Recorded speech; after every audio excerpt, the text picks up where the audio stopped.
Kiki, mach unbedingt die Crumble Cookies nach. Diese Nachricht lese ich seit Wochen auf allen Plattformen, TikTok, Instagram, YouTube, überall. Und dann wollte ich erstmal wissen, was sind Crumble Cookies? Also das sind Crumble Cookies. Aber was ist das Besondere? Crumble Cookies ist einfach ein Unternehmen, was durch die Decke gegangen ist in den USA. Und zwar sind es einfach Cookies, die sind nicht knusprig, die sind eher kuchenartig. Also die Konsistenz ist ganz besonders. Und jede Woche gibt es bei den Crumble Cookies, also bei dem Geschäft in den USA, neue Sorten. Und die gibt es dann nur limitiert für diese Woche. Und man kennt es, diese Verknappung, man will unbedingt probieren, bevor es zu spät ist. Und ich glaube, deshalb ist es so gehypt und weil sie mit Sicherheit sehr, sehr lecker schmecken. Als ich in Amerika war, gab es sie leider noch nicht, beziehungsweise ich hatte sie nicht auf dem Schirm. Aber ich habe mich total schlau gemacht und ich habe für euch die 6 Bestseller-Sorten im Gepäck. Und wir machen uns jetzt direkt ran an die Rezepte. Wir machen jetzt einen Basic-Teig für alle unterschiedlichen Crumble Cookies. Daher habt ihr ein wirklich unkompliziertes Rezept. Wichtig ist nur, dass ihr die Butter ungefähr 2 Stunden vorher aus dem Kühlschrank nehmt. Und die ganzen Mengenangaben, die stehen unten in der Infobox. Ich gebe jetzt 2 Zuckersorten dazu. Und zwar einmal Braunzucker, der gibt nochmal schön karamelligen Geschmack.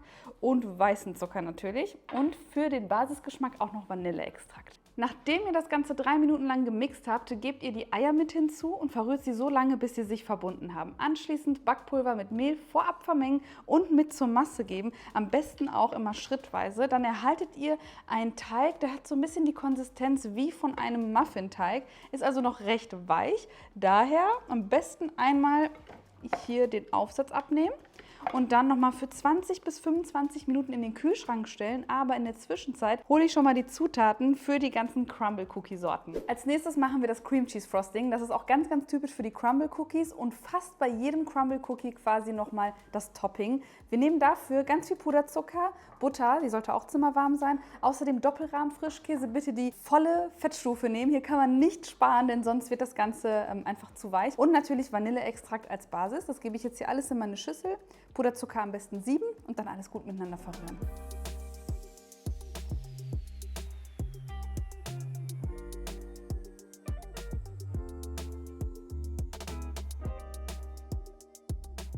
Mein Cream Cheese Frosting ist jetzt bis zur Weiterverarbeitung noch im Kühlschrank, damit er auf Zimmertemperatur nicht zu weich wird. Und anschließend nehmen wir uns den Teig aus dem Kühlschrank. Die Konsistenz verändert sich dann nochmal minimal nach der Kühlzeit. Jetzt habe ich hier meine Küchenwaage und wiege immer 60 Gramm schwere Teiglinge.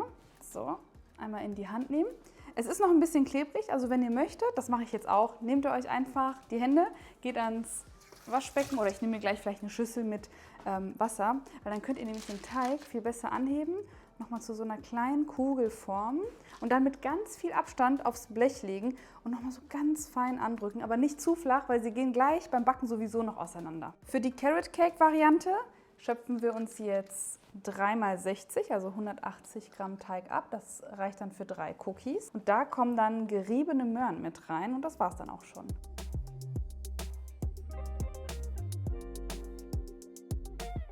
Die Cookies brauchen jetzt im vorgeheizten Backofen bei 180 Grad Ober- und Unterhitze zwischen 12 und 14 Minuten. Habt aber bitte auch ab 9 Minuten schon ein Auge drauf, weil jeder Backofen backt anders.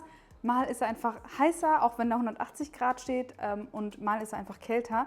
Und nach dem Backen habe ich noch einen richtig guten Tipp für euch. Einfach mit einem großen, runden Ausstecher, einer Form oder was auch immer ihr da habt, die noch sehr, sehr heißen Cookies einmal in Form zurechtrücken. So sieht das Ergebnis jetzt aus. Ich lasse jetzt aber noch vollständig auskühlen. Für den Confetti Cake Cookie wird das Frosting ganz einfach rosa eingefärbt, in einen Spritzbeutel gefüllt und dann aufgespritzt. Und darüber kommen dann noch Sprinkles. Für den Carrot Cake Crumble Cookie ganz einfach das Frosting so wie es ist, einfüllen, aufspritzen und mit gehackten Pekannuskernen toppen. Als nächstes kommt Dark Schoko und Cinnamon Roll, auch 2 sehr, sehr leckere Kekse, weil Cinnamon Rolls liebt jeder und Schokolade sowieso.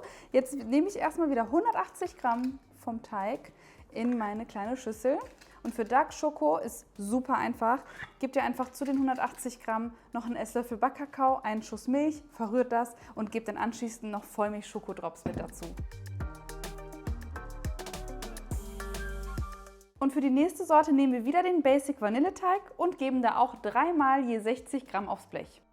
Die Schoko-Cookies sind soweit fertig, da kommt jetzt erstmal nichts weiter drauf, denn so sind sie schon perfekt. Aber bei den Cinnamon Roll Crumble Cookies werden wir natürlich den Basisteig jetzt nochmal richtig aufpeppen. Dafür einfach zimmerwarme Butter hier in eine Schüssel geben, Braunzucker und Zimt mit dazu. Und was passt perfekt zu Cinnamon Rolls? Natürlich Cream Cheese Frosting mit Vanillegeschmack. Also einfach oben drüber verstreichen und dann das Frosting dazugeben und dabei schön lücken lassen, damit man auch nochmal die Zimtfüllung unten drunter sieht. Für die Strawberry Cheesecake Crumble Cookies jetzt den Basisteig aufs Backblech geben und für die S'mores Crumble Cookies einfach Vollmilch-Schokodrops mit in den restlichen Teig geben und ebenfalls auf dem Backblech platzieren. Das Ganze dann ebenfalls für ca. 11, 12 oder 13 Minuten backen. Wie gesagt, immer ein Auge drauf haben. Und wir machen jetzt in der Zwischenzeit für diese beiden Sorten die Crumbles, also die Krümel, die on top kommen. Denn diese beiden Sorten werden ein bisschen special. Und dafür gebe ich hier einfach zerlassene Butter in meine Schüssel, ein bisschen braunen Zucker mit dazu und Mehl. Das Ganze mit einem Löffel einfach zu Crumbles verrühren und dann bei gleicher Temperatur, also auch 180 Grad Ober- und Unterhitze, für wenige Minuten backen. Übrigens, ich schreibe euch alle Backzeiten, Zutaten etc., alles, was ihr wissen müsst, unten in die Videobeschreibung. Die Strawberry Cheesecake Cookies werden jetzt mit dem Vanille-Frosting getoppt und dazu kommt noch meine Erdbeersoße.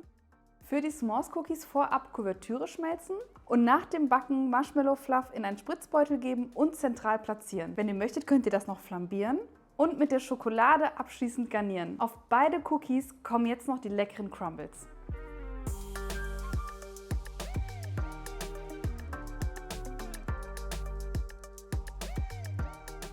So, wenn man schon nicht nach Amerika kann, dann holt man sich die Crumble Cookies einfach nach Hause. Ich hoffe, dass euch diese Rezepte gefallen haben. Ich habe sie wirklich nur für euch gemacht, habe aber dann auch während des Backens gemerkt, ey, mega, ich feiere es total, dass man direkt ganz viele verschiedene Sorten hat und alle auch anders schmecken. Den Taste-Test, den seht ihr in meinem Short-Video, werde ich euch am Ende gerne nochmal verlinken. Natürlich kann ich auch nicht alleine probieren, ne? Ihr wisst ja, ich muss immer mit Hamza probieren und deshalb verabschiede ich mich. Und wenn ihr weitere Sorten sehen möchtet oder andere Rezepte kennt, wo ihr sagt, das musst du unbedingt nachmachen, dann schreibt es mir jetzt in die Kommentare und wir sehen uns auch bei meinem nächsten Rezept. Tschüss!